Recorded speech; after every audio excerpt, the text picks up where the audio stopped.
This podcast is brought to you by sarahraven.com, which is home to everything you need for a truly beautiful and productive garden. You'll also find great and essential gardening kit and stylish, lovely things to have in your house to bring the outside indoors, all inspired by the garden and the house being tied together. There's also plenty of garden inspiration, how-to videos and specialist growing guides. So head over to sarahraven.com today to discover even more.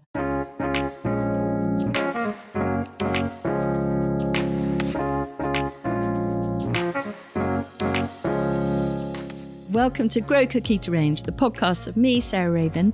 And today I'm joined by Gary, who you've met several times before now. So Gary Newell is our senior horticultural buyer, and I hope that you'll have gathered from the episodes that I've done with him before.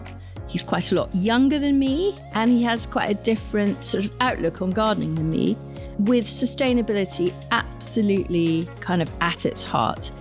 And I always love chatting to Gary because it makes me think about things in a slightly different way. Anyway, today we thought, being sort of late summer into autumn, it's a time where I personally think climbers become incredibly important to the glamour of a garden, because a lot of the sort of classic herbaceous perennials and sort of summer perennials, delphiniums and the roses and the sweet peas, all that kind of stuff is either looking tired or has actually gone over, whereas really quite a lot of climbers are reaching their peak. And so we thought it was a really good, relevant subject to this time of year as the seasons are beginning to change. So, Gary, I thought we would do our list of 12, which people seem to, the feedback is that people love us to give them a very potted list rather than too extensive. And so shall we run through the year and start with spring and then move on to summer, autumn and winter? And so maybe you could kick us off with your favourite climber for spring. Yeah, certainly. Okay, so I'm going to start off with a Lonicera, a honeysuckle. I've spoken about honeysuckles before in one of our podcasts, but this one is slightly different because it's called Chickachok, and it is a dwarf Lonicera. Mm-hmm. So ideal for, I think, most gardens, urban gardens, even country gardens, for containers possibly.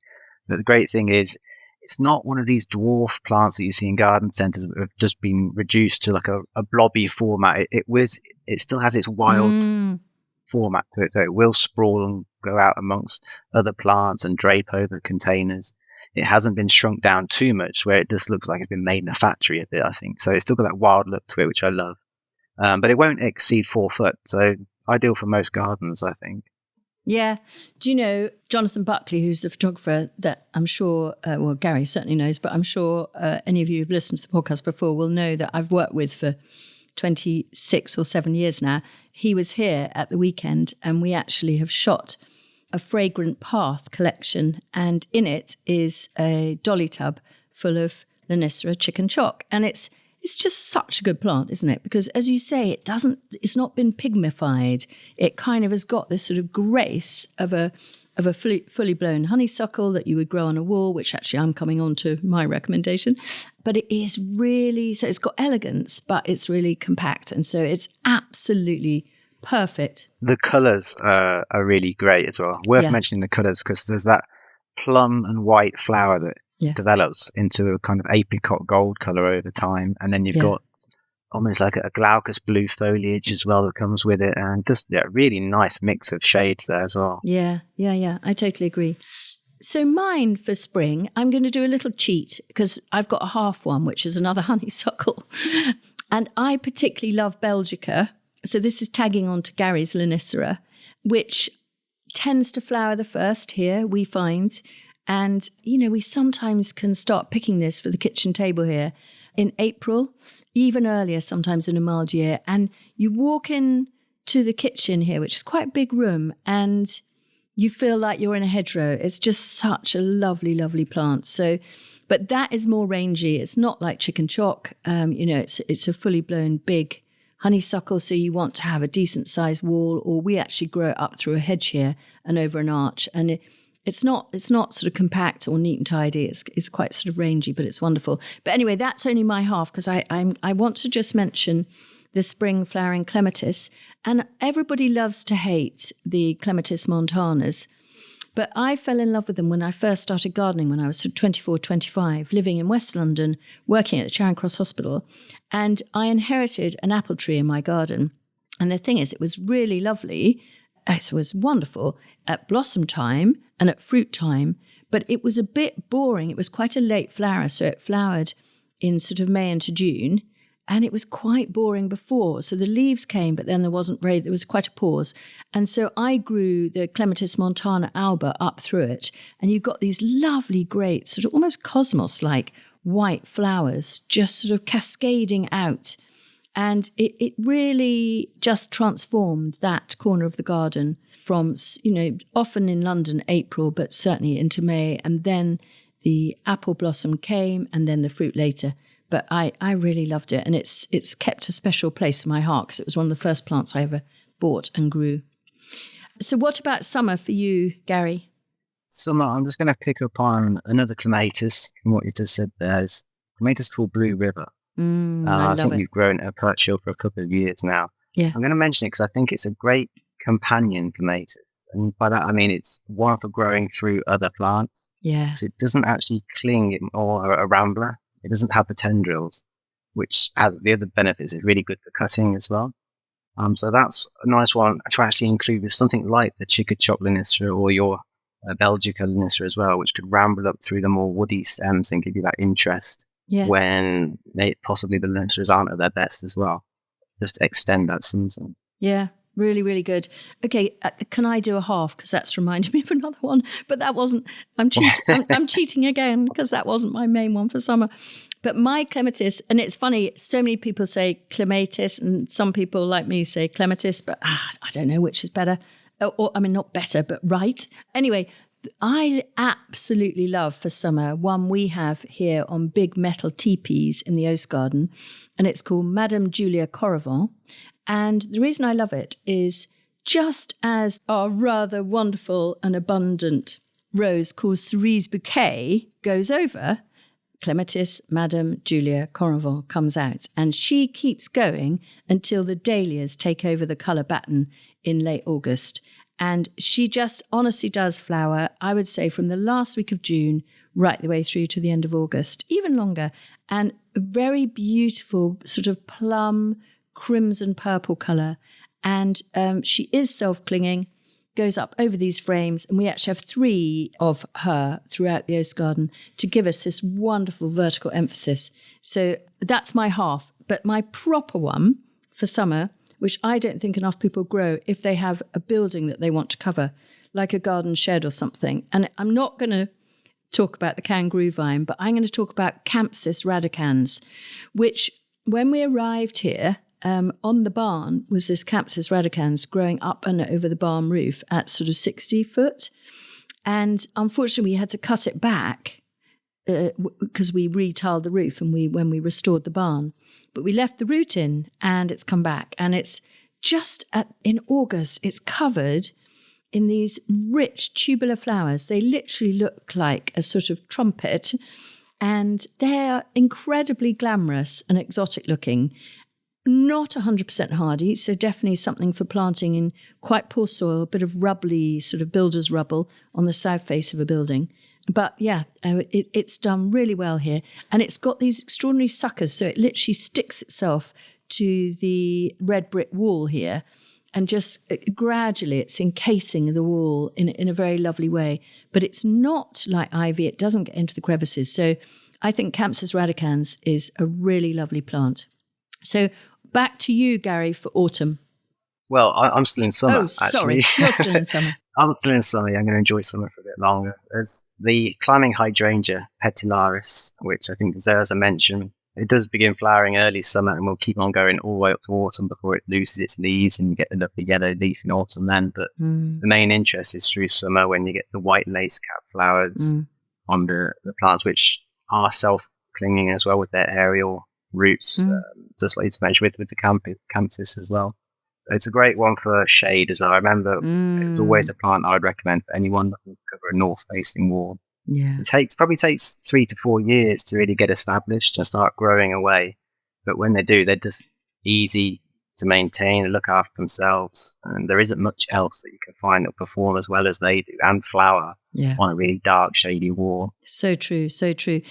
Famously at Sissinghurst on the top lawn, as you go from the top lawn into the rose garden, there's a hydrangea petularis there that I think Vita planted, and it's climbed up the whole sort of right hand of the gate into the rose garden and climbs up and over the arch. And the thing I love about hydrangea petularis is it's equally lovely, I think, in winter, because it has these very elegant, lacy seed heads, which I've got it around a window here.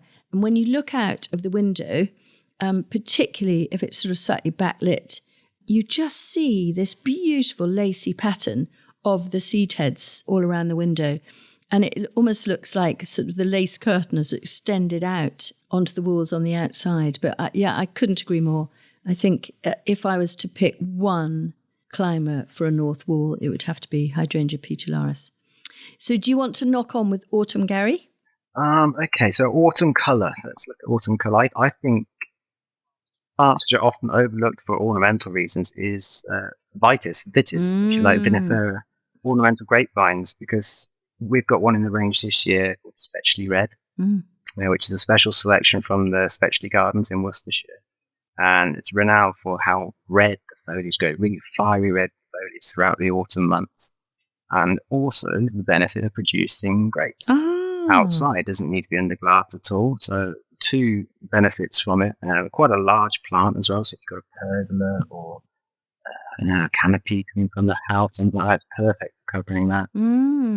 Great for making wine, I hear. As well. Gosh, brilliant. Okay, well, we haven't got that here. I must put that on our shopping list. So we plant it. That sounds really good. So I've got another Vitis, and I love my husband dearly, but I'm really cross with him about Vitis Coignetiae, because Vitis Coignetiae has leaves the size of lily pads. They're massive. And I planted one when we first restored the Oast house here, going up what's called the green stage, which is the balcony outside an Oast. And it just was the most wonderful thing, because, of course, it's very vigorous, and it completely covered the balcony with these extraordinary mix of, in the autumn, scarlet, red, crimson, green, ochre. Just incredible sort of tapestry of colours.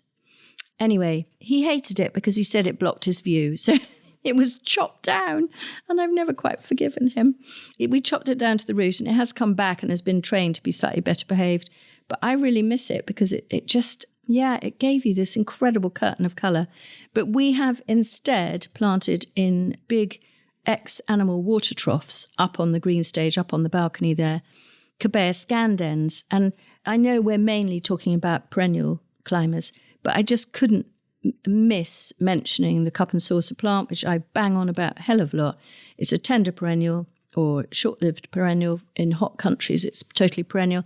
But we have it planted in these water troughs, and it cascades down, if you don't give it a climbing frame, to about the same height as it would climb up if you gave it a frame. And that is, from the green stage, about 30 foot. And it's quite spectacular, covered in little cups sitting on their saucer.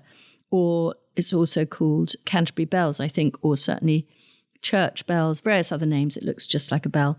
And it's a wonderful plant, and I'm sure I've banged on about it enough. So if you're a regular listener of the podcast, you'll have heard me. But the cup and saucer plant needs sowing in January and February, and you mustn't miss it. It has to get to 6 foot, either long down or up, before it flowers. And so that's why you sow it in January and February. Any others for autumn before we move on to winter, Gary? There's one I just want to mention, which comes into berry in autumn. And so it's got really nice foliage through summer, but the berries, it's on something called Ampelopsis. Now I'm going to have a go at the species name. It's Brevi pedunculata elegans. So it's a variegated Ampelopsis. And you'll go on sort of cream, green and pinks in the foliage through summer. But come the autumn, you get the most amazing turquoise, almost petrol coloured berries. which are just amazing. And you don't see it in more places than it should be. Yes. It's a fantastic plant and really easy to grow and control. It's not like the Vitis that we spoke before, even huge space. It's one that will die down to the roots every winter and come back from the base. So it controls the height quite easily. You can expect probably 8 foot at max from it. It's quite nice for the more smaller garden as well. But if you're after something unusual, I'd highly recommend it. I totally agree. Ampelopsis brevidunculata. It's a good name, isn't it? And I remember it's in my first book, the Cutting Garden book, because funnily enough, quite a few gardens, including one of a friend of mine, have it in Hastings. And I think it's because it quite likes coastal life, or it certainly puts up with coastal life. And the berries look like little tiny chocolate eggs or sort of mini thrush's eggs, don't they? They're this incredible blue with these darker spots all over it. Absolutely beautiful. I totally agree. Much underused. So then on to winter. My one actually flowers in summer, but I think it's so useful for winter, which is Tracheospermum jasminoides. And do you know, I didn't know it tolerated shade until recently. And I did a podcast on scented plants with Jo Fairley, who's a great scent expert. And she told me that Tracheos she has in a really shady spot in her garden. And it actually goes red in the winter in the shade, whereas she has it in a sunny spot and it stays green. And so the sort of leathery evergreen leaves turn this beautiful red hue on her north-facing wall. And so I think as a winter climate, you've got to be quite sheltered. I'm afraid you probably need to be sort of just about southern England, I would say, not 100% hardy, but a well worth plant for winter colour, as well as that incredible characteristic jasmine scent for summer months. I think you can probably get away with it. Do you? Fairly north of the country. I do know that they are evergreen, but they will act as a semi-evergreen. They'll just drop their foliage if it's really cold, and they will start growing again come the summer. Oh, okay. So I wouldn't be put off if you feel like you're slightly in a frost pocket or anything like that, because they are quite resilient. Oh, good, good. And do you have one for winter, Gary? I have. It's not exactly a climate. It's a wall-trained shrub that I want to talk about called Ribes laurifolium Amy Doncaster. It's a new variety that we've got in the autumn range this year. Partly because I really enjoy training shrubs, especially on walls, and being able to fan them out. It's almost like topiary, and you're taking your time to tie them in and create a lovely fan shape. But the benefits of that, obviously, you're getting more sunlight onto the plant, which gives you more flowers eventually. And the best part of this ribes is when it flowers, it's flowering late winter. So it's essential for the bees that come out early in the year to collect the nectar from them. And you'll find that because there isn't much around at that time of the year, they'll be drawn to it and it'll be a real hive of activity. And it's a lovely plant. So it's like a pale green flower on the leathery dark green leaves, which have this dark red underside to them. Plenty of interest there. It just takes a bit of time to obviously tie it in and train it as a fan, but 5-6 years you have a real nice specimen. Oh, great. Oh, I don't know that. I'm definitely going to try that. And Gary, I want to just quiz you before we finish on one final winter into spring, so back right the way through the annual cycle, of one of the quinces, because you're very keen on your wall-trained shrubs. So one of the Coignetiae I know you particularly like. And if it isn't jumping you into it, without any warning, will you describe your favourite Coignetiae? It's Crimson and Gold is the one that I prefer. I think I've mentioned it before in one of our podcasts. Yeah. So you get the scarlet flowers on there, but you also still get the Japanese quince produced on it as well. Yes. It's fantastic. A speciosa species, so you do still get the fruit, and it's usable fruit as well to make jams with. But especially nice because it's some of the new hybrids are not quite as strong growers. I guess they've been growing for certain colours, but this one it's an original variety and it's very strong. Fabulous. And I think that is a good place to end because we're back to sort of into the autumn. And one of the things about quince is, of course, they're incredibly beautiful. Those wonderful, they used to be called japonica when I was a child, those wonderful sort of Japanese sort of drawing print type flowers. And then you get the great shape against a wall. And then with this variety, you get the fruit. And what you want to do with the fruit is to pick 2 or 3. And if you've got somewhere warm in your house, like if you've got a shelf above a radiator, or perhaps you've got an open fire or a wood burner or whatever, and you put 2 or 3 fruits above that so they get warm when you've lit the fire, your whole room will fill with this absolutely characteristic sort of fruity cross of vanilla kind of fragrance. And I can walk into a room and just know immediately that someone's got quince there. And it's just the most incredibly nostalgic smell for me from when I was a child, because we used to spend quite a lot of time in Italy. And in the autumn, you go out into the garden and there'll be loads of quince not harvested and just crushed underfoot.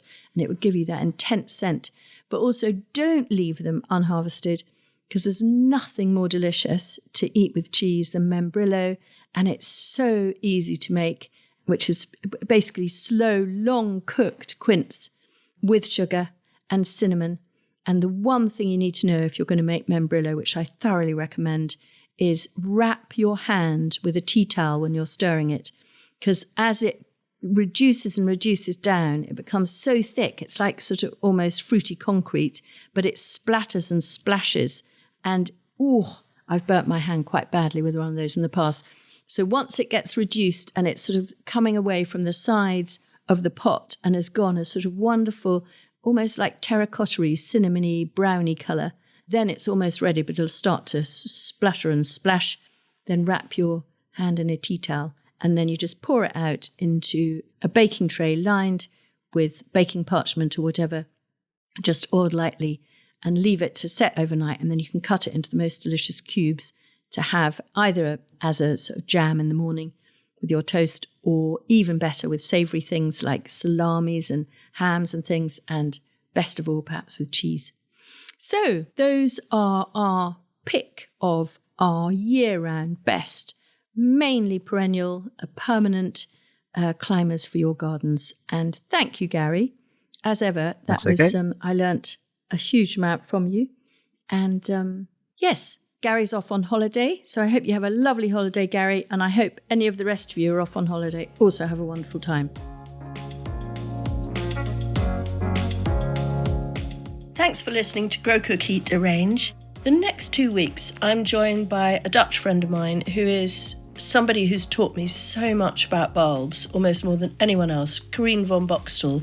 She's a Dutch garden designer, and her specialism really is naturalising bulbs for planting in the autumn to get beautiful flower-studded grass and swards, and the edges, the sort of under the hedge kind of woodland edge. And so that's the next couple of weeks. So see you then.